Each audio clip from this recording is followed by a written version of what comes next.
Hey, I'm not surprised, motherfuckers.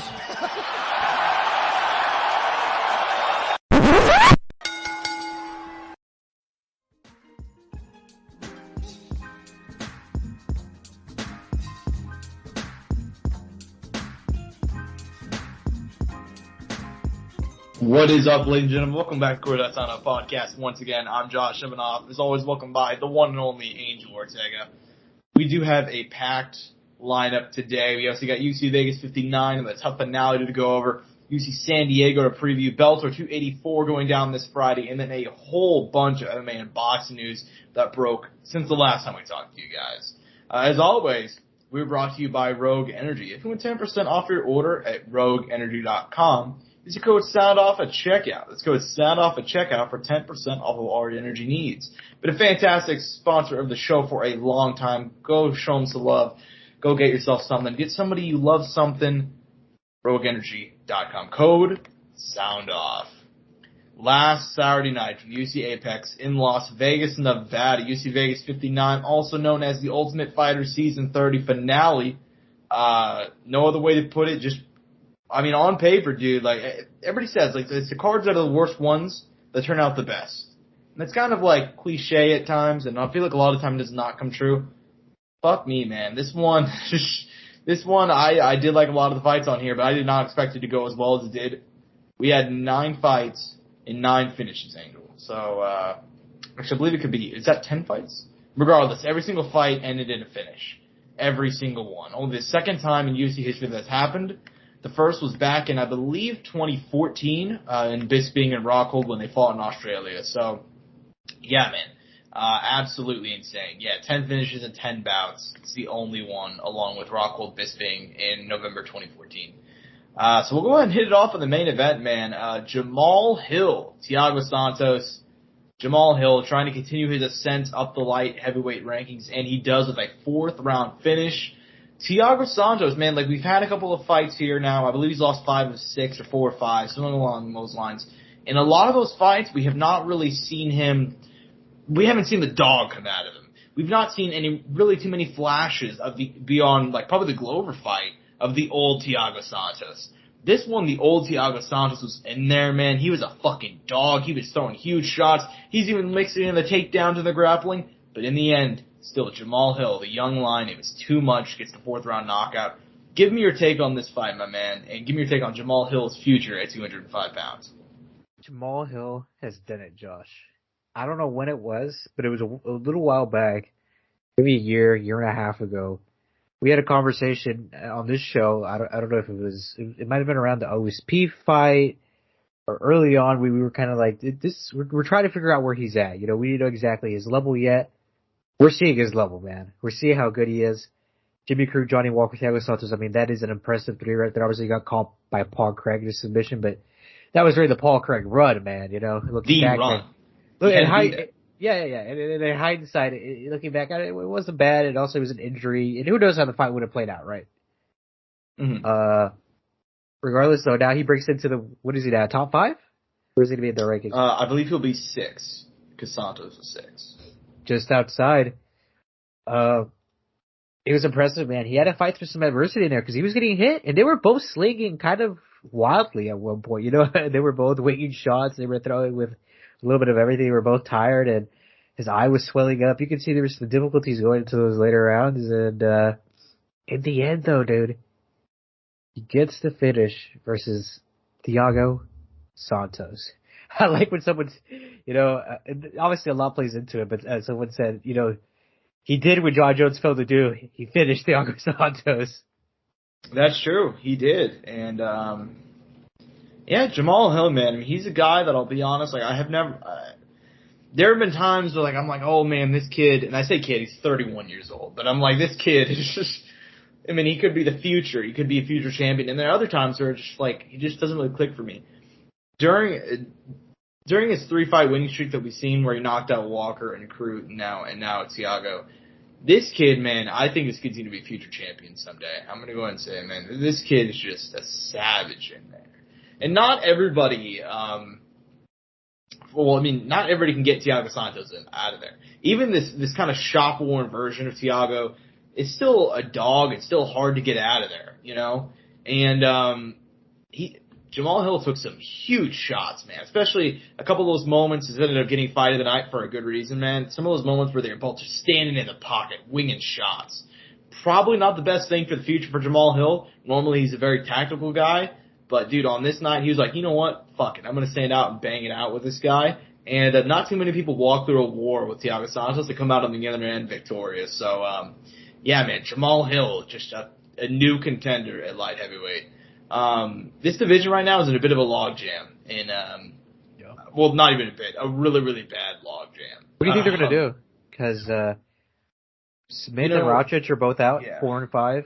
Ankalaev just fought. Blachowicz is available. And then we have a potential Yuri Glover rematch. Here's what I expect them to do. And it's not what it's not what I would do, but what I expect them to do, and I think we're going to see Glover and Yuri rematch, possibly somewhere like MSG or something. I don't know. We're going to have Jan fight Magomed Ankalaev, and then Jamal Hill is going to fight either Volkan or Reyes, which would be a step back, but I think he probably just wants to stay active. Yeah, that's respectable. So, Reyes, whew. Well, Reyes is coming back. How long has it been? I hope it'll make that fight, but it seems like they're just out to kill Dominic Reyes at this point. How long has it been since we've seen Reyes in the octagon? Oh man, when was this fight with Yuri? I think that was like February 2021, something like that. I mean, over a year ago now. Yeah, I mean, it's been May 2021 when he got knocked out. So yeah, Dom's been away for a while, man, and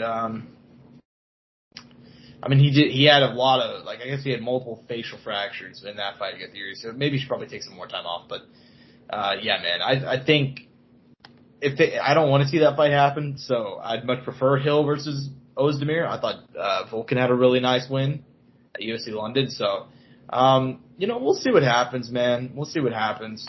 But as far as, this card goes, that was just a tremendous fight. But, dude, the co-main event was just as shocking of I think the performance itself from the individual.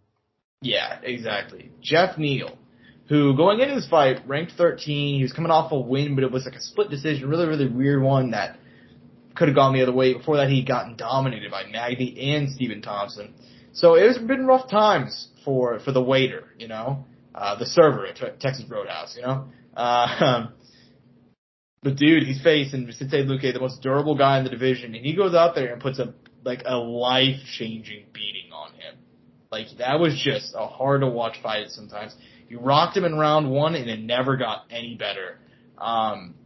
Ended up getting the knockout in round 3, dude. I did not expect this whatsoever. Give me your thoughts on it, man. I think it was just one of those nights, man. He was just clicking, and it was just landing, and everything was working. And it felt like Vicente Luque couldn't get anything going. In the second, he kind of did. He kind of got the ball rolling a little bit, but at that point, he was already compromised from the first. Damage had settled in. Investments into the leg kicks came on early in the first round. And even then, I felt like Luque wasn't trying to be crazy that man, and he wasn't setting up anything crazy with his punches. Not a lot of leg kicks. It seemed like he was just trying to come forward and try to get in a gunslinging match with him right there. And that was just not the play. It was just not the play, and he was already hurt, and that kind of just fucked everything up for him. Yeah. Yeah, man. It was, full credit to Luque. He did have a bit of a moment in there. Not exactly like a comeback by any means, but he kind of steadied the ship for a little bit, so to speak, and kind of brought it back around 2. But then in round 3, man, Jeff Neal just went out and he was going to get that fucking finish, and he got it, man. That was a devastating knockout. And he's a guy that, we had so much hype for him. We saw that he had so much potential on his first rise.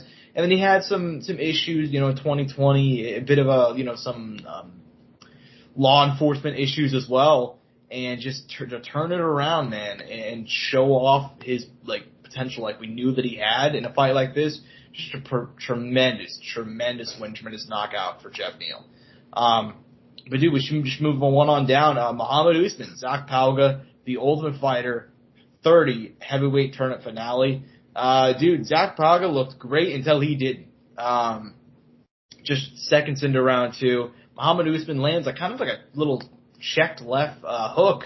It looked like a jab though, dude. Yeah, it was kind of hard to tell what exactly it was, but regardless, it had a lot of power behind it, and he put him out cold, landed some super necessary follow-up shots, and that was that, dude. I mean, Muhammad Usman, following in his brother's footsteps, becomes the Ultimate Fighter champion. Give me your take on kind of like, obviously, it's still really kind of early to tell, but he had a really good run on stuff, and he gets a huge knockout here. What do you think his potential is at 265 pounds, if you had to guess? I think I'll put it like this. He's going to have to decide that at some point. You know what I mean? It sounds really weird to say, right? But I don't know if he's made that decision yet with himself, because we've seen him fight in other fights. Obviously, his record's not bad, but it's just like, I feel like he could be running through some of these guys, man. You know what I mean? Mm-hmm. Hey, look, once he's in the UFC, once we see him against this level of competition, I think we'll have a better idea. Do I think his potential is high? Yes, I do. It's just a matter of whether or not we see it. Yeah. No, I completely agree. I think he's a guy that you can tell, like, just based off of like his like what we've seen out of the house, and even some of his fights in the PFL and so on and so forth. The physical talent is there. There's not a doubt in my mind. Like, he is shredded out of his mind, but even beyond that, like, his punching power is there. He's very, very quick, but like, fighting does not come naturally to him the same way that it does to Kamaru. But if he can figure out certain things, like for example, like, I feel like during that fight with Zach, he was always kind of waiting, you know? He was waiting and then going. If he can figure out something just like making shit natural, this dude has so much potential. Like, I understand, like, he looked rough against Zach Balgay. And I'm not saying that he can't improve these things. Sometimes guys just don't have a natural knack for fighting. But guess what, dude? If he can figure that shit out and, like, work on the mental aspect of his game, because there's, even on the feet and the wrestling, like, and he's pretty good gas tank too. Like, he has all physical talent. It's just figuring out that mental part. Will he? That remains to be seen. But, yeah, I mean, he's got all the tools around him to make a run, especially at heavyweight too. I mean, there are some young lines that are on the rise, but for the most part, the bottom half of heavyweight, like the Chase Shermans of the world, the Jared Vandeross of the world, he can beat a lot of those guys. So, we'll see what happens. But, we'll just stay on the tough real quickly. Juliana Killer Miller defeats Brogan Walker Sanchez via vicious third round TKO. Juliana Miller has it, in my opinion. You know, I can't tell what that it is. It's dog, bro. It's that dog. She got that dog in her. She do. I mean, give me your take. Give me your thoughts on her win. I mean, I would have picked her to win, man, if he would have done picks. I'll put it like that, simply. She's good, man. She's scrappy. That's what it is. She's scrappy. She had that dog in her, to put it simply. She is just a tough cookie, dude. And she's willing to fight. Like, she fights. She will fight. You know what I mean? That is just very simple. That's a very simple way to put it. Juliana Miller will fight, and then she has a sick ground game. She's not afraid to trade. Takes a fair bit of damage, but hey, man, it's panning out. I think, obviously, as she gets better, though, she could be a menace. I think her ceiling is very high. Yeah, I agree, and I am a little bit worried about, because she does have that it factor. Like, she's good. I don't know if she's good everywhere, but like, she's scrappy on the feet. She's always moving forward, tons of pressure. She has a good grappling game. She throws with intent, you know what I mean? Like, she has a lot going for her. But I am a little bit worried about her getting the UFC at such a young age. I mean, she's 26, not that young, but in terms of experience, I believe she's 3-1. If you want to include the tough fights, she's like 5-1, you know? 5-0 in AMs. So, I mean, she has a decent bit. Fun fact, Josh. Yeah, go ahead. I'm looking at it right now. Yeah. She fought on a card with 2 former UFC fighters. Can you take a guess what card that was? On the professional scene? It was on the she fought as an AM, and it was and the main event was a pro fight between 2 former UFC fighters. Was it ex-MMA? No, it was Liddell Ortiz 3. Funny enough. enough. Shit, I heard about this. Yeah. She was the opening fight back in man, it's crazy. Whatever this fight happened. Yeah, I actually had no idea until I looked at it right now. Back in 2018. Oh man, that's crazy. Yeah, to come from that shit show, the UFC's got to be like, right? I'll maintain, like, I've watched a lot of MMA in my life, dude, like countless hours. That card because I watched that entire thing, on Golden Boy pay-per-view, I was at Buffalo Wild Wings that night, but it was on Golden Boy pay-per-view. And, and it was just rough, man. I remember watching Deron win versus Tom Lawler, too. That fight was, that was whenever people thought Deron win, had, hope, But anyways, yeah, shout out Juliana Killer Miller, dude. She's got that it factor, and she's very personable, a good interview. So I hope that she does well, man. I mean, especially at 120, women's 125, there's potential for her, to make some noise in the near future. So we'll see what happens. As far as the rest of the card goes, my man, what are some of the fights you're most looking forward to talking about? I mean, the highlight himself, man, Terrence McKinney, who just had a kid, man. Congratulations to T-Rex. I believe. The kid, I could have sworn I'd seen it on Twitter, unless I'm mistaken, but I'm pretty sure I saw him welcome a child into the world. Yeah, correct. He just had a baby. So shout out our boy T-Rex. Good Friend for of the him. Show.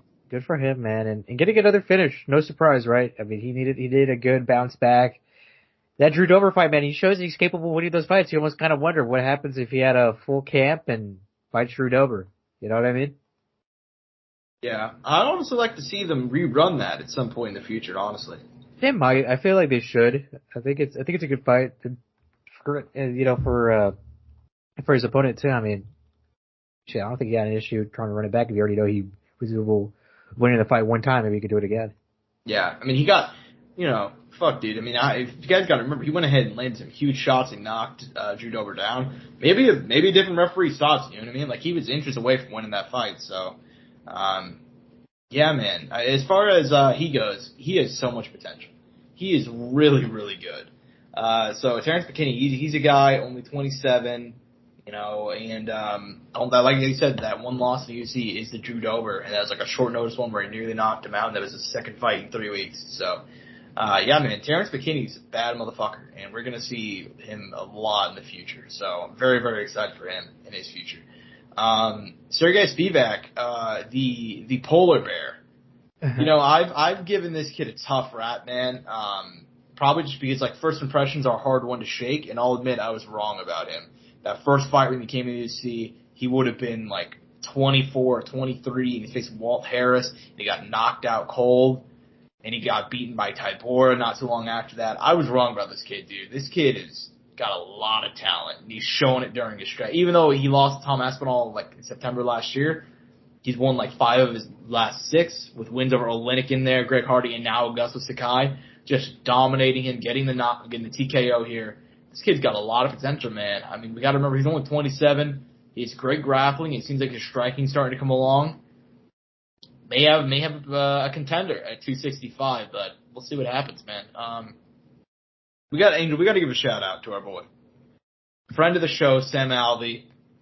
I remember back when we interviewed him back in October 2020, I went ahead and asked him a question about you're having a bit of a rough streak here. Do you change your approach, or is there anything different for you going into this fight, knowing that this could be your last one in the UFC? That fight was 5 fights ago, and he hasn't won a single one since. But so I really mistimed that question. Well, dude, we have the Soundoff curse, dude. Everybody we interview loses. Yeah, I think the overall record, I think we've only had one person win since they've come on the Soundoff, and it was Mike Jackson getting the DQ win over Dean Barry. Oh, you're right. Which was looking like it was not going to go his way either. Yeah, and Mike will probably be in action here again soon. So I mean, we'll see if the streak continues. But yeah, Sam Alvey break even. Yeah, Sam Alvey, dude. Would it be funny if Mike gets another win though? He's the only one that can win. But anyways, Sam Alvey, dude. I mean, we know the story. He lost 4 fights in a row. Granted, one of those was a split decision against Ryan Spann. He has the draw with the Jung, which I thought was a really bad decision. I thought he cleanly won that one. He has a war with Julian Marquez, loses. A Wellington Turman decision. Split, which was a close fight. Brendan Allen beats him on a week notice. And now Michelle Oleochuk. I hated this matchup for day one, and he breaks Sam Alvey's jaw in 1 minute and 56 seconds. Dude, this was hard to watch. as far as Sam Alvey goes, because we know this is the last fight on his UFC contract. What do you think is next for him? Because I mean, it seems like he has an intent to keep on fighting. But I mean, what do you think? Do you think he should hang him up? I mean, or do you think he'd move on to Bellator or PFL? What do you think? I mean, he could, man, but I don't know if it's a smart decision at this point. You know what I mean? Yeah. I think it would be good to step away. He has a positive record still. He's a likable guy. He has a personality. He has room in the sport where he doesn't have to fight, I believe. He has a lot of charisma. He's very outspoken, and I think he could about certain things and how he feels about things. So I think there's a way he could still be involved in fighting without having to fight anymore. Mm-hmm. Yeah, that's kind of how I feel about it. Yeah, he's a good guy, man. I'm not just saying that because he was on the show and trying to be respectful. Because if I'm going to be very honest with you, I'm like, this is bad. You know what I mean? We had him on the show with all respect. You know, we appreciate the living hell out of you for coming on back in 2020 during the pandemic when we had nothing going on. A big year for us where we had to, we grew on the show, and he played a big factor. I mean, he's still one of our most watched videos on the YouTube channel to this day. You know, so obviously that's not possible without him. So yeah, man, I like to see him step away just because it's personal to me, you know. But I'm sure he has his own goals and aspirations and whatever decisions whatever reason he's continuing to fight, whether it's financial or still trying to chase success, or him just wanting to break his streak one time and get one win. I don't know. Mm-hmm. Yeah, I mean, for me, it comes down to I want to see if he's not going to retire, and I don't want. I try to make it a point to not tell anybody retire because, you know, I'm not a fan of that. But if he's not going to retire, I'd really much prefer him to go ahead and face a smaller level of competition. I don't know what that level of competition could be. Like, I mean, like, I could see him going to Bellator or PFL or BKFC because people know him, he has name value. But if he fights in those leagues, I don't want to see him fight their top guys. You know what I mean? If he goes to Bellator, I don't want to see him fighting Musasi. You know what I'm saying? Like, and he has some history with Bellator, so, you know, maybe that is a good, you know, maybe he could make it there. Yeah, exactly.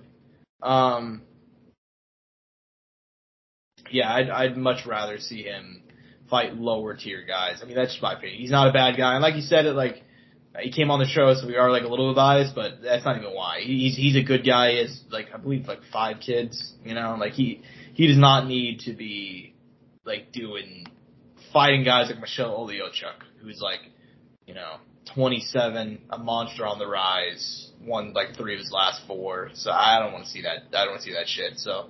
And now he broke his jaw. And this is the second time he's broken his jaw. He broke it back, I want to say in 2014 or 2015. He had to go on liquid food for a month or 2. Fuck. Yeah, and so this is the second time he's broke it. So hoping the best for our boy Sam. We love you over here at the Soundoff. So we'll see what happens, man. Get a speedy recovery, man. Yeah, of course. So we'll see what happens. But as far as the rest of the card goes, man. Brian Battle got a solid win. I mean, I think coming out of tough, dude, that last tough season, I think Brian Battle's clearly showing that he's the one who. Yep. I mean, well, he won the fucking season, but you know what I mean. He has. But hey, man, being the last seed though, and I mean, he's showing his level. I had a lot of doubts on him, man. I'll be completely honest. I completely agree. I didn't know, but I'm happy, man, because that's what it's about. You know what I mean? You know, I think a lot of fighting is proving people wrong. You know. And he has that self-belief from the start, which is the coolest shit ever, man. I love that. And he's looking good, man, and he's doing it in a good fashion, too, and he's getting finishes. You just gotta finish, obviously, and over a good guy, too. But man, I mean, shit, I'm curious to see what's next. You know, he's young, high ceiling, beautiful record right now. I think he could talk. He definitely has a personality. He called out Ian Gary and someone else, I can't remember who. I don't know if they'll give him Ian Gary, but I like that fight though. I like that fight a lot. That's a tough fight, yeah. And they gave it Brian Barberena was someone he called out, which I was like, that's a tough out for anybody, dude. But I respect it. Mm-hmm. For sure. But yeah, dude. I mean, And Takashi, we gotta go ahead and say this too. I mean, him knocking out Takashi Soto's a tough motherfucker, man. I mean, I understand he's not like top 15 or anything, but he's a very tough guy. And that's only the second time he's been knocked out in his career. The other one was back in like 2015. So, just a savage win, man. Savage win. We gotta go ahead and give a quick shout out. Corey McKenna becoming the first woman in UFC history to get a Von Flue choke. That was Beautiful. pretty sick. Very beautiful. And then also, opening up the card is Mario Bruno Silva defeating This was weird. Yeah, via armbar. But a weird one. Why don't you go ahead and explain the situation? Essentially, the positioning where they were in the cage blocked the tapping arm.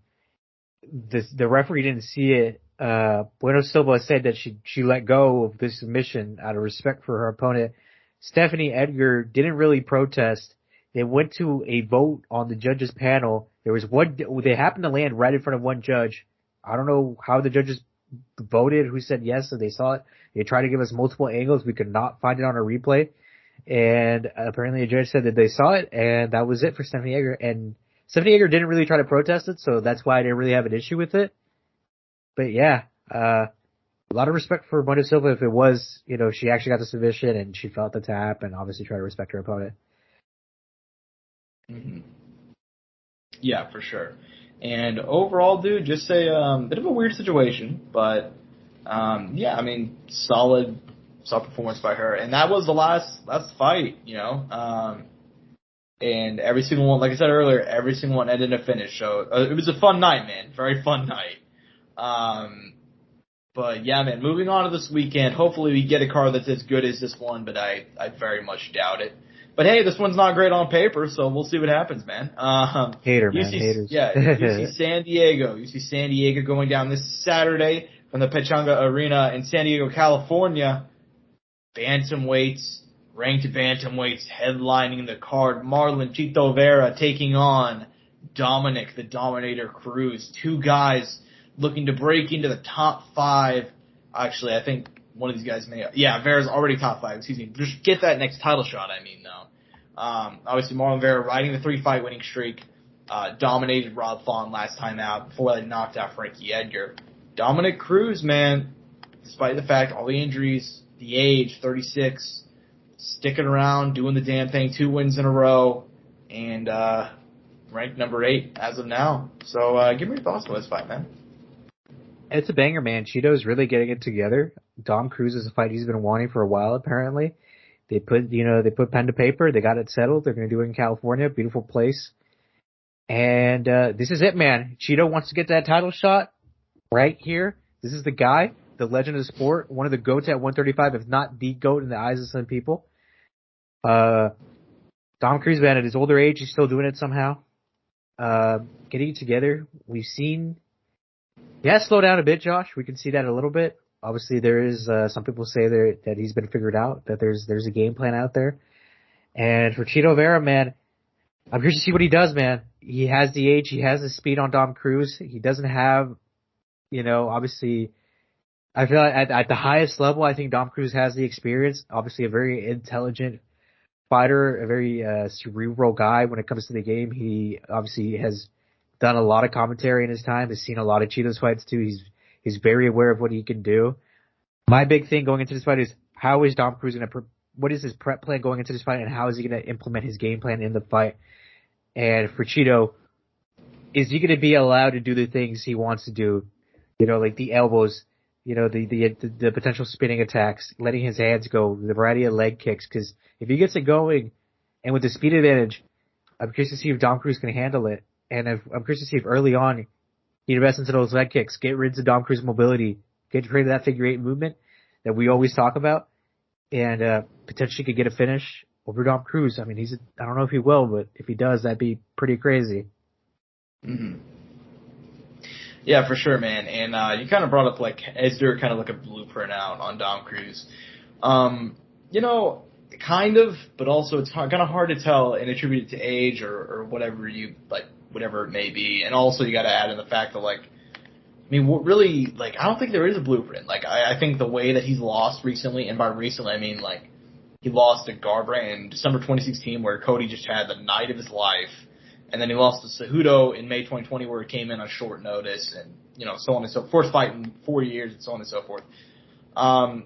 I still think Dominic Cruz has a lot to offer this division. I still think he is a solid title contender. But I do think that Marlon Vera, I think it's his time, man. I think he's hitting his prime. He's 29 years old, which kind of feels crazy considering this is going to be his 20th UFC fight. He's been their promotion for like 8 years. But regardless, Angel, by the way, quick fun fact. Did you know that Marlon Vera has double the amount of UFC fights with Dom Cruz? Wow. Well, Dom had all those WEC fights way back in the day, so it makes sense, right? Yeah, true. But this is going to be Dom's 10th fight in the UFC. Yep. Yeah, no, Only Cheeto 10. came into the UFC really young. Real small record. Still crazy, though, in my opinion. But yeah, I'm going to go ahead and, I don't know, did you make your pick yet? If I didn't, I picked Cheeto. Okay, that's what I thought. And I'm also picking Cheeto. I think this is going to be his moment. And I don't like this matchup for Dom, honestly. I don't. I wish there were other matchups I would have preferred for both of these guys, but this is the one we ended up with. So, yeah, I'm going to go ahead and take Cheeto here. Co-main event, man, interesting one. Not exactly one you'd expect for because I think we kind of talked about this. I don't know if we talked about this on air or off air, but, like UFC, they have these fight night cards and they'll take place out of the Apex, and they'll have the pay-per-views which obviously take place out of the Apex, and they're just stacked. This one's not very stacked, and you can tell that by the co-main event. But I think this is a very good fight for what it is. David Onama, KC's own, who's coming off a win last month, by the way, over Garrett Armfield. And he's won 2 in a row in the UFC. He's won losses to Mason Jones, and I believe that was on short notice. And he's taking on Nate Landwehr, who, this is point, A-Train is turning out to be one of those entertaining guys in the UFC. 4 fights in, he's had some solid wins, he's had some tough losses. But regardless, it's going to be a fun fight, and you know that if Nate Landwehr is on the card. Give me your take on this co-main event, man. I think it should be fun, man. Nate Landwehr is a tough guy. He's capable of finishing fights. He's 2-2 in his UFC little run right here, but that doesn't mean he can't beat David Onama. And David Onama, man, I think he's the truth at 145, dude. I think he's going to come in and do some serious work. I think he's going to get that W over Nate Landwehr. We saw in his last fight, he got a submission. Before that, he got a finish over a guy who's actually on the undercard, Mowgli, Gabriel Benitez. Mm-hmm. Yeah, man, and I don't want to, as much as I like me some Nate Landwehr, he's a super entertaining guy, this kind of feels like a fight that's kind of teed up for David Onama. Maybe it's just me. He's 28 years young, he's shown tons of potential, and the fact he's in the co-main spot in such a big fight card, it kind of tells me a lot. I'm going to go and take David Onama, man, and I'm sure you are as well. I just think Nate Landwehr is a really fun guy, but he's a bit wild, he's a bit reckless, and I think he's kind of teed up right there for him. Maybe it's just me. What are your thoughts? I could see it, but I don't think it's bad matchmaking. It makes sense. They're both outside of the top 15. They're clearly not like near the bottom of all the 145 rankings. They're kind of middling the pack a little bit more, just trying to push it to the top 15, kind of like picking at it, but not fully there. So it makes sense. Yeah, I agree. It is solid matchmaking, but this kind of feels like a fight stylistically that should be a solid one for David Onama. But regardless, I am looking forward to this one. I would not be surprised if Nate Landwehr can pull it off. He's still an extremely talented guy. But yeah, man, as far as the rest of the card goes, which ones are you most looking forward to? I think we're just gonna go one down, man. Gerald Meerschaert, Bruno Silva. Gerald Meerschaert, who, he obviously gets a lot of shit, right? But he's still around, man. He's still getting wins. He's beating some good guys. He had a 3-0 win streak going there over some pretty solid guys. I think was Makhmed Muradov's long win streak there last year, and then getting another win after that. And just early this year, he ran into Krzysztof Jotko, which Krzysztof Jotko was a fucking killer, dude. And he lost, but now he got Bruno Silva. I think this could be a good fight for him. Obviously, I think they're kind of helping, not helping him, but they're setting him up to have good matchups. Guys he should be fighting. Not fighting Chimaev anymore. Yeah. Yeah, and this is a solid matchup, man. Jeremy Meerschaert, I don't think he's going to be a contender anytime soon, but he's like the pinnacle of a guy that, like, if you can't get past him, you're not going to be top 15. He's the top 15 gatekeeper. Some guys are gatekeepers to the top 5. He's gatekeeper to the top 15. If you can't beat him, you're not going to get in there. And he's coming off a loss to Krzysztof Jotko, but it's all good. Bruno Silva coming off a loss to Alex Bahia, who we're going to talk about later. Bruno Silverman, very entertaining guy, huge knockout power. Grappling, he's a bit of work, so we're going to go ahead and see that one here. He's a black belt in jiu-jitsu, but I mean in terms of like wrestling and kind of putting it all together in the cage. But, yeah, man, that should be an excellent fight. I'm very excited for that one. My girl Cynthia Calvillo against Nina Nunes. This one obviously was booked for July, and then Nunes withdrew on the day of the event. Winner here, they need to win this one. Both Calvillo's coming off a 3-fight losing streak, Nunes a 2-fight losing streak. It's going to be Nunes' debut at 125. Well, at least UFC debut. She fought at 125 back in Invicta. But, yeah, man, this should be a fun fight. Should be a solid one. And then also on this card as well, Angela Hill, Lupita Godinez. This is just kind of a cool story. These two were not scheduled to fight until, I believe, October. Or they were in talks to fight in October. Instead, they moved it up, like, months ahead of time, because this card's taken a couple hits recently. Angela Hill and Lupita Godinez both said, fuck it, we'll do it, you know. Those are the chicks to do it, though. Those are the gals that do it. They are, and it's going to take place at 120-pound catch weight. It's going to tell us a lot about Lupita Godinez, I think. She's had a solid winning streak. She's won 3 of her last 4, and that one loss she has when she fought on, like, up a weight class on 1 week notice after just fighting. So, when she nearly broke Hamzat's record. So, yeah, man, going to be an interesting one there. Also on the undercard, a couple of solid fights. Gabriel Benitez, Charlie Altavar should be a lot of fun, especially on the feet. And then also Ode Osborne taking on Tyson Nam. That should be a banger. That's an underrated banger right there. Yeah, Tyson Nam is coming off a split decision loss of National. Part of that, he had 2 knockouts. And obviously Ode Osborne. He's coming off of 2 knockouts, but he's coming off a solid knockout over Zuruk Adashev back in June, dude. So this is going to be a very, very fun fight. And also just added this one where Jason Witt, Josh Quillon, which was scheduled for last week. That one got pulled off because Josh was pulsing, a la John Jones. And then Ariana Lipsky versus Vasily Cachoeira is going to be happening on this card as well. Up at 135, it was also supposed to fight last week. But something happened, I believe, on Lipsky's end where she did not get cleared. So now she's going to put this one up at 135. Nobody cutting weight. So that should be fun. Must be nice. But, yeah, man, any other thoughts on this card before we move on?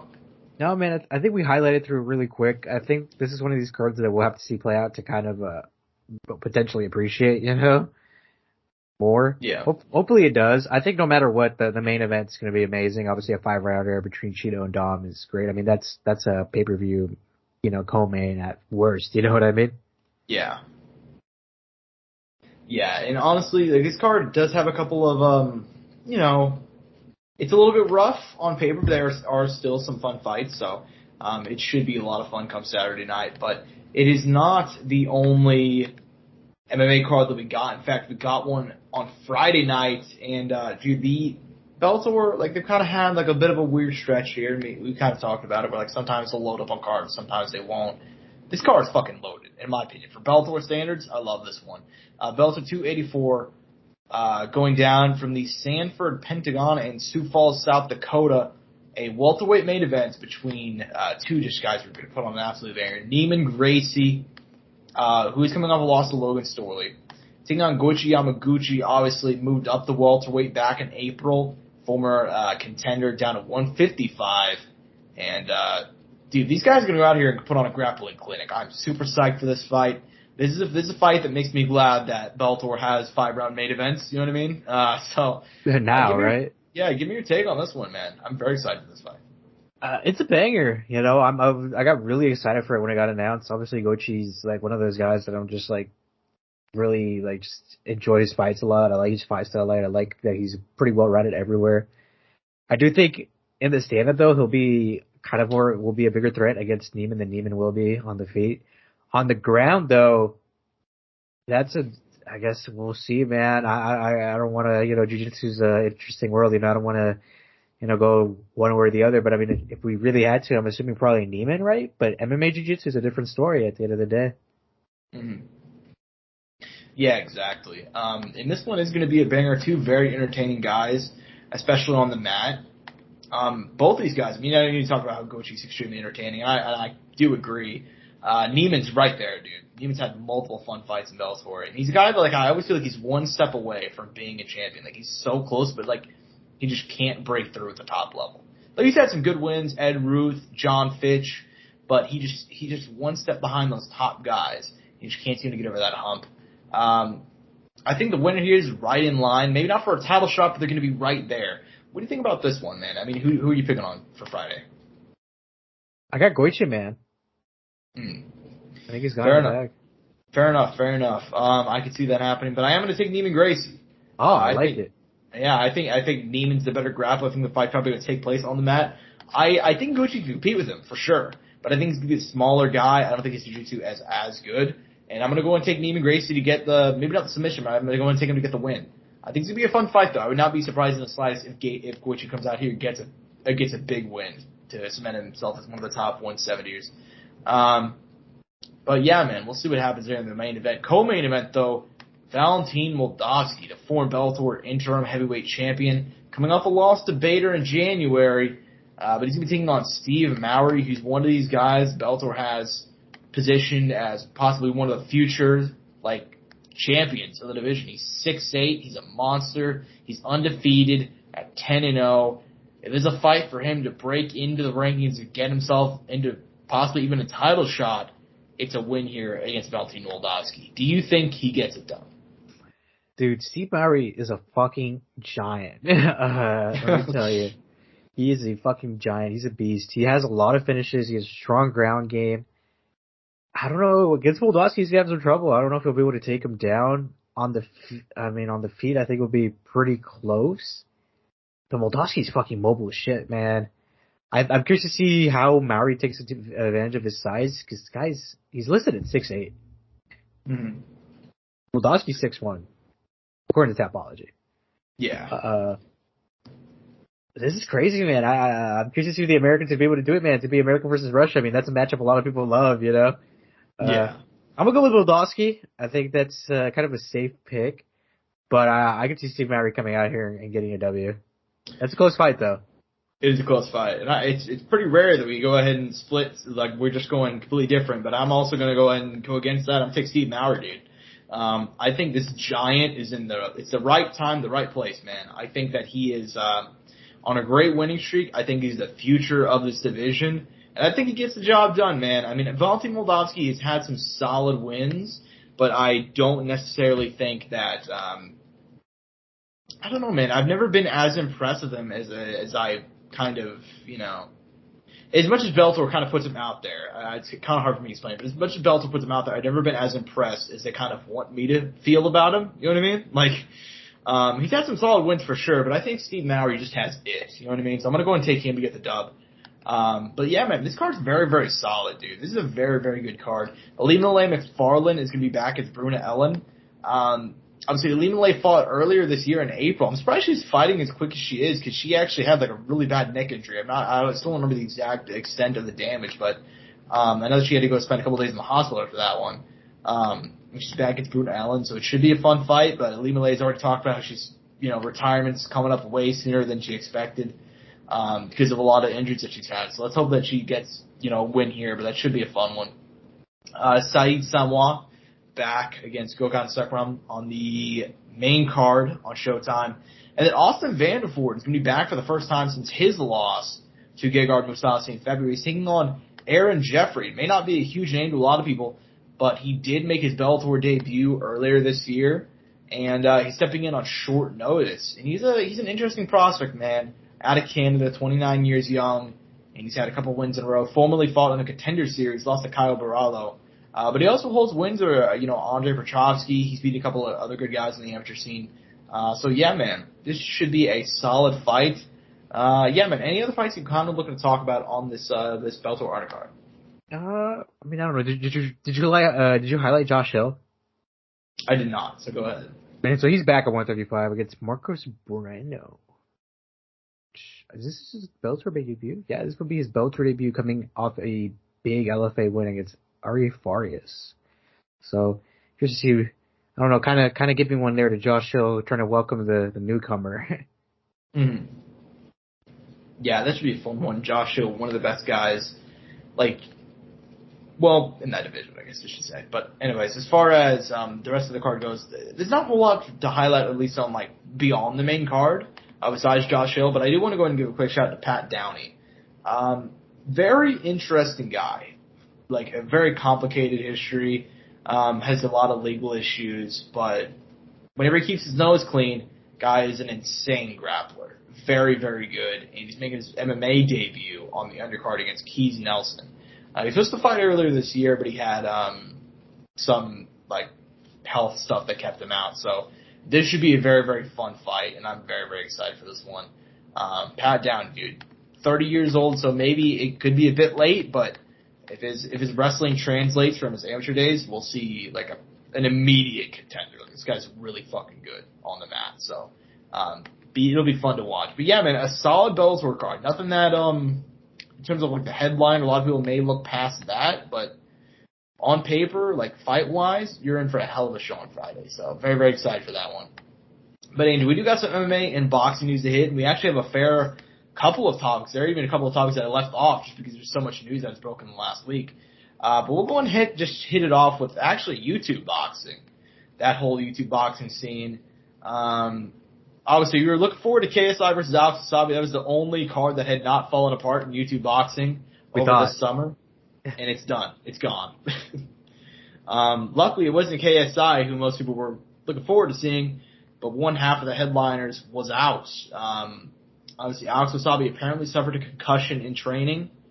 I say apparently because KSI's team's been very, very vocal about the fact they don't believe that. But anyway, so Alex Wasabi withdrew, and Jake Paul got on social media like, hey, I'll step in. I'll do it. Obviously, it was just pretty much PR, but KSI said that he had a backup fighter just in case this happened, just in case Jake's team pulled any shenanigans, just in case Alex pulled out. And their backup opponent was apparently former semi-pro soccer player turned rapper Swarmz, who I did not know at the time of this fight announcement. So, Angel. I'm on the same boat as you, bro. I didn't know that either. Yeah, well, now that you've had some time to digest the information, I'm assuming you've looked. I'm assuming you've heard something about this guy since the fight broke. I mean, what do you think, man? Is there any interest level for you? I'm just curious to see how JJ looks back. That's all it is. Curious to see how JJ looks. Kind of see how he looks with the ring rust, whatever you want to put it. But kind of on the same topic, Josh. He said apparently he gave Jake an open invitation to fight in the O2 next year. Like, do you think that shit's real? So this is what I've heard, and I actually wrote about this yesterday. But apparently, because obviously Jake did the whole thing like, let's fight, let's do it this month. Which to anybody that knows shit about boxing knows that there's no fucking way DAZN and Showtime fighters can meet an agreement to fight on like 2 weeks' notice. But anyways, that'd be a fucking miracle, wouldn't it? Yeah, I mean, dude, we're still waiting for Terrence Crawford and Errol Spence to fight, and they've had 6 months of negotiations. Like, a lot of people are like, oh damn, I can't believe KSI ducked him. I'm like, no, KSI is just being real, man. Like, there's no way a fight of that magnitude can come together on 2 or 3 weeks notice. But anyways, so apparently KSI went ahead and after the Swarmz fight got announced, he's like, you know what? I guess he added Jake. He's like, Wembley Stadium, you and me, next month, we can put the whole purse on the line. Winner takes the whole purse or whatever. Some bullshit like that. Jake said, sure, but you have to admit that I'm better in boxing as of today. And KSI's like, sure, as of today, you're better in boxing. Let's run it, bitch. I believe it's the exact quote. So yeah, man, Wembley Stadium next year. I think a lot of people I saw a lot of people like, there's no way they can sell out. I'm like, man, a lot of people really underestimate KSI's popularity in the UK. And this fight's been building up for 4 years, since 20. And obviously they're gonna hype it up, they're gonna build it up, they're gonna have people on the card. There's a lot of factors to it. You know what I mean? I think people are interested. I feel like people are gonna care about Jake now more because KSI is actually involved. Yeah, and I also think this is a rare fight that's it's a guaranteed in boxing. It's pretty rare to have 1 million guaranteed pay-per-view buys. This is one of the rare ones, Shit, we know we'll give them one. Exactly. This is going to be an excellent, that'd be an excellent fight, an excellent show when it does happen. In terms of the competitiveness, I'd have to see how KSI looks against Swarmz. Obviously, I don't know why everybody freaked out about the opponent because, let's be honest, the Wasabi fight was just a warm-up for JJ too. So, everybody kind of knew what you're getting into. So, I mean, You're gonna get a tune-up regardless. You're getting a tune-up regardless. I understand that some people wanted him to face like a better name, but like the reality is that he had a contracted backup fighter, and for that backup fighter, he wanted to honor the commitment because Swarmz has been in training, and not a lot of people probably want the backup position whenever, you're probably not going to fight. It's just a rare situation where it did happen. So props to JJ for keeping the show on the road. I'm still excited for the card. Like the undercard is still super cool. Are they still gonna have Blueface after all the drama? Do you know? Blueface has been removed. Apparently, it's going to be Slim stepping into face temper. Oh shit! Yeah, that's what I've heard. That's the banger. That's a banger. If they get Slim, that's actually wow. That's obviously not confirmed, but apparently, according to I believe it was Keem who said it, and Keem has like a really good pulse in like the YouTube boxing community. So that'd be insane. Slim versus Tommy, and then Slim's pretty good, dude. Like Slim is slick. Yeah, I know a lot of people wanted KSI to fight face temper, but I was like, Tommy. Yeah. I mean, Tommy's cool. I actually think that fight is going to come together right now. So, we'll see what happens though. But plus, if they're boys, that one's kind of hard to make because they're cool. True. But yeah, man, I'm still excited for the fight. I mean, I'll still watch the card. Like I said, I feel like people are kind of overreacting to the whole drama with it. It's still going to be a pro fight. It's still just going to honestly just be a tune-up for KSI, which is what it's always been. It's YouTube boxing, bro. Like this is not fucking Conor McGregor versus Dustin Poirier. You know what I mean? Yeah, I mean, if you guys are looking for actual good boxing, you should look elsewhere. Like, yeah, no, like you're not. This is not intended to be the highest level competition. If you're looking for the highest level competition, you are looking in the wrong place. 100%. And also, KSI hasn't fought since like damn near 3 years ago. So. Oh wait, that long? November 2019 is his fight against Logan. So. Wow. Dang. Yeah, it's been a long time. So I don't mind him having a tune-up. Like Alex is already much smaller than him and only one fight. So I mean, it's kind of the same thing. I mean, that's just my opinion. I mean, I don't have too many deep thoughts on it, but well, only one pro bout for Alex because Alex had a amateur bout, right? I believe his fight. I thought his fight with Deji was his first fight. No, was it? I could have sworn he had one more. I could be absolutely wrong. Or at least he had been preparing for a long time. I think it could just be that. I think it was just that he'd been preparing for a long time. Because he was trying to get a match way back when, during the first YouTube card. I could have sworn it was the first ones. So I guess he'd been preparing all that time. Wanted it that badly. Yeah, I can't find it. Apparently he had that one fight and that's it. Okay. With Deji. That, regardless, man. Yeah, I mean, I'm still excited for the card. I think the whole thing about, like, Jake and him fighting, like, it was never going to come together. So I don't know why people are like, oh, KSI took the L. I'm like, man, that shit was never going to happen, But dude, is it a full YouTuber card? I'm looking at it right now. It's a full YouTuber card. They're not going to have any pro boxers, you know what I mean? I mean, they're all. I like the fact that they're not fucking around. And every single fight's going to be a pro fight. So no headgear. No headgear. Dude, I see that Deji and Fuz is going to take place at light heavyweight. Is that correct? Yeah. Jesus Christ. 175. Okay. So, we'll see what happens, man. It'll be a fun card, so I'm still very excited for it. August 27th on DAZN pay-per-view. Apparently it's going to be $10 is the rumored price tag. So that's not bad at all. But anyways, man. How much did you say? How much was it? $10. They're doing it right, bro. They're doing it right. They are. I mean, JJ knows that, like, for this YouTube boxing thing, like, if you're gonna do it, you can charge maybe $60 for a pay-per-view if it's a fight that's good enough. But the reality is, if it's like some shit fight, that's just it's not gonna work out well for you, dude. So. Also, his fans are older. JJ's fans are older now. Like, he doesn't have a lot of kid fans. You know what I mean? Like, yeah. If you're a JJ fan, you probably have a job and have probably $10 to spare. Yeah, exactly. Like, shit, dude. I'll pitch in the $5 so we can watch it, Angel. Like split it 2 ways. Exactly. But yeah, man. It's a solid card. I'm excited for it. But there is another YouTube boxing event going down. This one just now made official. Obviously, Austin McBroom Anyson Gibb was supposed to fight back in July. That one got called off because apparently there was some sort of head injury to Gibb. We don't really know the extent of it. Probably just a concussion, but that forced the fight to get postponed. McBroom was throwing his name in there to actually fight KSI, which, again, there was no way that one was going to happen. Not because of any cross-promotion issues like the issue with Jake. He would probably just want way too much money. And he already had the business with Gibb, but he was kind of, he was a little bit unsure if the fight was actually going to happen. But it is. September 10th, Crypto.com Arena in Los Angeles, California.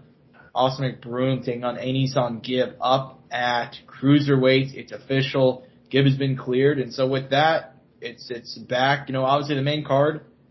This one's apparently been finalized, and Blueface will still have a fight. He's just going to fight Swaggy P on this main card, and it's a couple of other fights.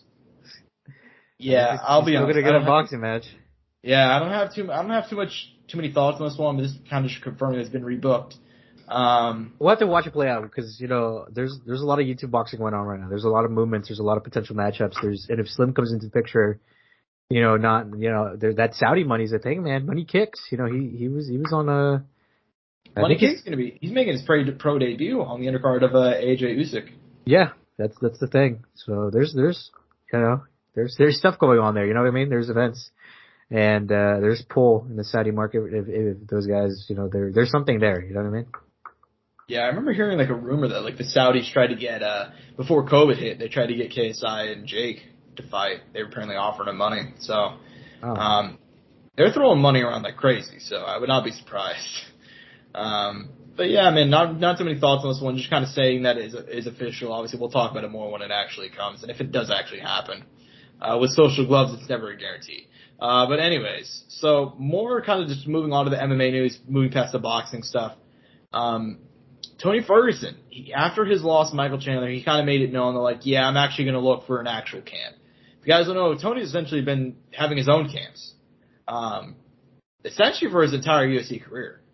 But he's been on the move for an actual camp, and apparently he's made his decision. It's going to be Jackson Wink in Albuquerque, which received a lot of people poking fun at him online, but I actually think it's actually a pretty good move. What do you think, man? Fuck it.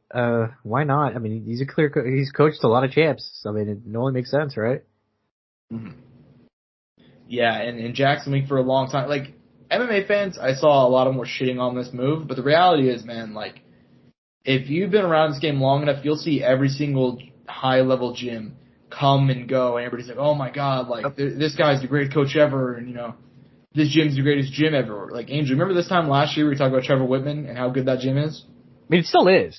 It still is, but guess what? People lose. Their gyms at ride highs, and then they'll, have a couple losses, they'll take a couple losses, and that shit just happens. And for a long time, Jackson Wink was that gym. And then they had a couple of fighters lose and leave. And then guess what? It was American Top Team. And the same thing happened there. And then it was, what's the name of Trevor Whitman's team? I can't think of it right now. Elevation? Elevation? Is it Elevation? I don't know. But regardless, it was Trevor Whitman's camp in Colorado. Now they've taken a couple losses. That's just how the sport works, Yep. So I think this is What is the move. premier gym right now? I honestly don't know. Is it City Kickboxing? Oh yeah, it probably is City Kickboxing. That's the one. But then guess what? If Izzy goes out and loses, and we'll talk about him later, it's yeah. Anyways, man. Yeah, I like this move. I think it makes sense. So yeah, as far as Tony goes, Tony needs some stability. I think he showed in that Chandler fight, he still has that dog in him, and he found that fire again. Even though he lost, he dropped him. He won round one. He had fire, and we hadn't seen that fire out of Tony in a long, long time. So I'm excited to go ahead and see what happens moving forward. So, with Tony, as far as he goes, I have no idea who he's going to fight next. So we'll just have to see what happens. I know he's talking about 170, maybe he fight at 155. Who knows? So, but yeah, I like the move. I don't understand a whole lot of hate. But far as the next piece of news, like, it's man, like, where did they want him to go? You know what I mean? That's what I'm trying to think. Like, what did you guys think was the right choice for Tony? You know? Yeah, I mean, at this point, like, I just think he needs stability, and that's what Jackson will give him. Like, they're a very stable camp. Like, you don't hear about too much. You don't really hear about too much drama. Like, they had drama back in the day, like with Jones and Rashad, but that was it. You know? That's about it. Yeah, they're generally a pretty stable camp, so I think it makes sense. And yeah, shout out Tony. But as far as the next piece of news, man, John Jones, and if we're talking about Albuquerque, he's no longer part of he's no longer part of that team. Obviously, he went out to Fight Ready because of a whole lot of drama. But and by drama, I mean like beating the shit out of his fiance. But anyways, man, he's apparently looking to get back in the octagon. Now, I've said that I don't really want to talk about John unless he fights, but I will, if I am being completely fair to him, he's been trying to fight for a minute now. He's supposed to fight Stipe in July, and that fight got moved because Stipe needed more time. And Oh my fucking god! This guy needs like 3 years to fight, dude.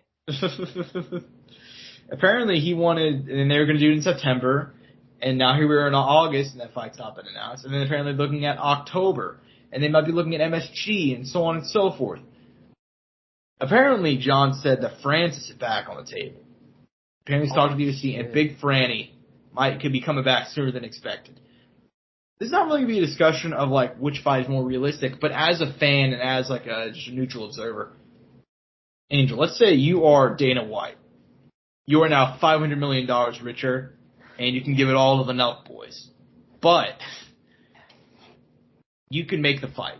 Would you rather John Jones fight Stipe in October or wait till November to fight Francis Ngannou? Which fight do you think makes more sense? Which one would you rather see?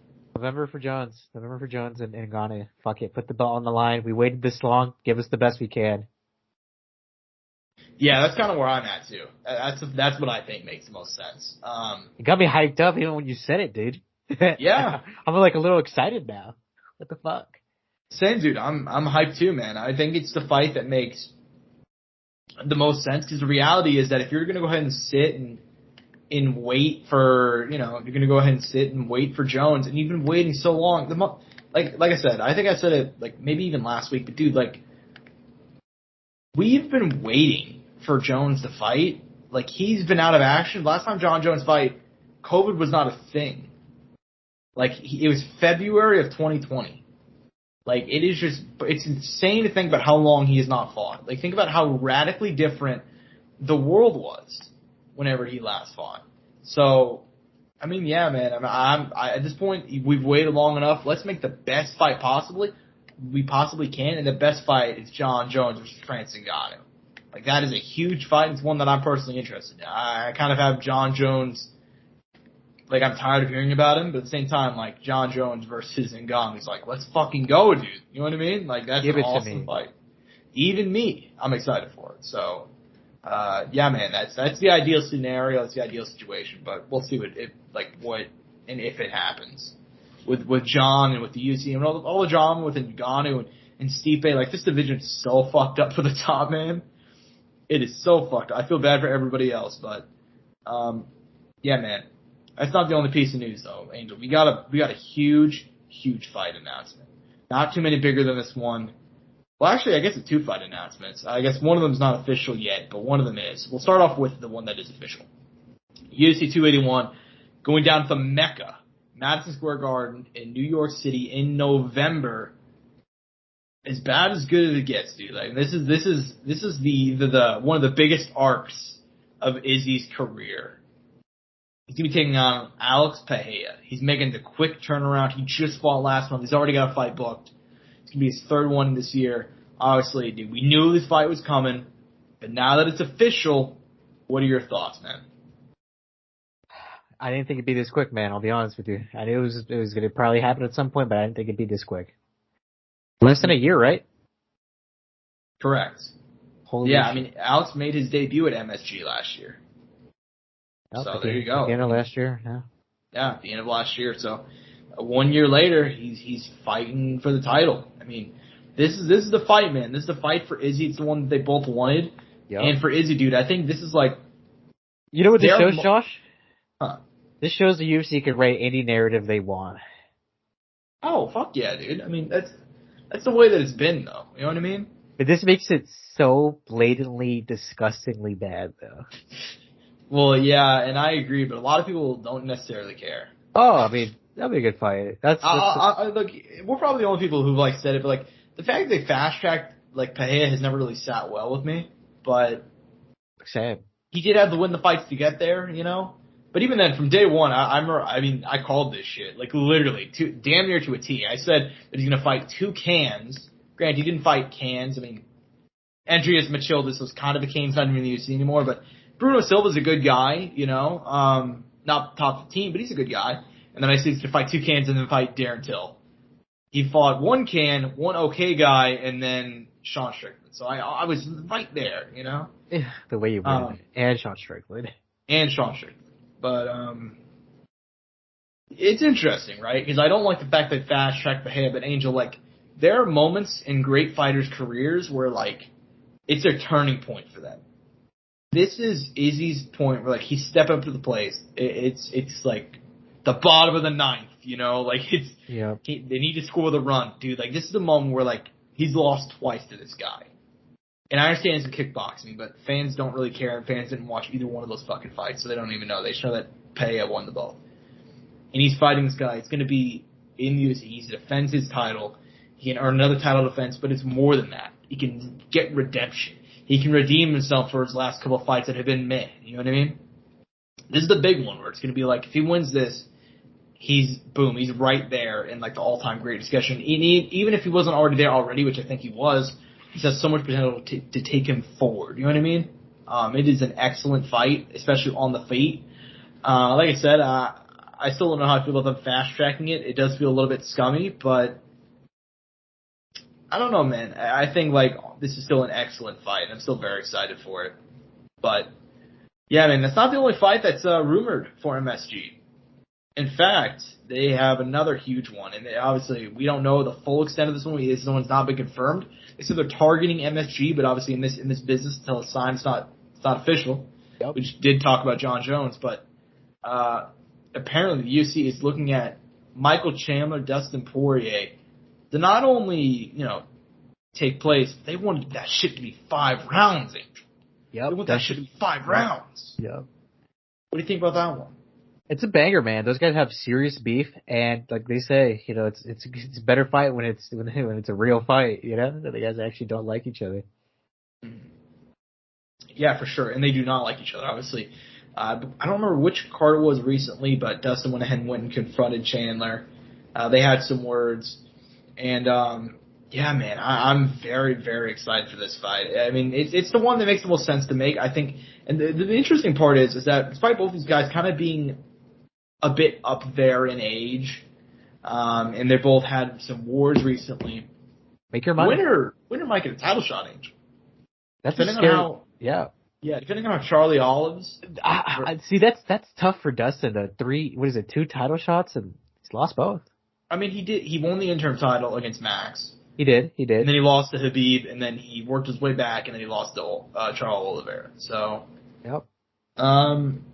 I don't know, man. I mean, I think it depends. I mean, I don't want to say this is for sure title eliminator, because I think a lot of it depends on how Gamrot versus Dariush goes. But I think if Gamrot wins that one, which I think he will, I don't think he'll get a title shot. Which I mean, I kind of get it, right? Because that'd be second ranked win. Yeah, and also the Saryukian win was like really controversial. So it was a banger of a fight. It was a banger of a fight, but still, it was a bad decision. I think a lot's gonna ride on how he performs in the Neil fight, and whether or not he gets a lot of traction from that. You know what I mean? Because obviously, if he gets like a sick finish, you know, gets a big highlight, gets it on ESPN, you know, people are getting into him. Instagram blows up. You know, he has that wave. You know what I mean? There's factors like that I think come into play. Mm-hmm. Yeah, I mean, there's a whole lot of factors going on in 155 right now. That's a division that's kind of in a state of flux. But, you know, we'll see what happens, man. We'll see what happens. As far as the top of it goes, obviously we got Charles Oliveira and Makhachev fighting in October, and this fight would happen like right afterwards in November. So we'll see what happens, man. Regardless, it is an excellent fight, and so is Izzy versus Bahia. We've got. I don't really want to talk bad about it, but we've had some interesting. It's been an interesting year for UFC pay-per-views, man. We've had some light cards. We've had some not so light cards. They're going heavy to end the year, though. They're going heavy to end the year. October and November, just excellent. So, as far as MMA and boxing news go, anything else we talk about before we close out, man? No, nothing off the top of my head, man. I think we highlighted everything specifically. Obviously, you're a rock hard for Bo Nickel tonight. But outside of that, I think I'm just excited to come back, man. Next week we got a pay-per-view, which is fucking crazy to me. That quick, we're going to be seeing each other again, Josh. For Kamaru versus Leon. Doesn't seem like that's next week, does it? No, it doesn't. It's coming up quick, dude. I mean, partially because they had UFC UFC 277. Like they packed in 2 pay-per-views last month, and then we got the one coming up right up now, and then we're like only a month away from the next one, like from Chimaev Diaz. Like they have pay-per-views coming in quick succession. So yeah, dude, they're treating us good this year, man. They've treated us good. I cannot complain. Yeah, for sure, man. But I believe that's all we got to talk about. I hope you guys enjoyed. I'm at Josh Evanoff on Twitter. He's at Andrew_01. At Courtside Sound for all things related to the show. Rogue Energy, phenomenal sponsor of the show. Courtside Soundoff. If you want to use the code Soundoff at checkout for 10% off, get yourself something nice. Hope you guys enjoyed the show. Peace and butt grease. Mask clear.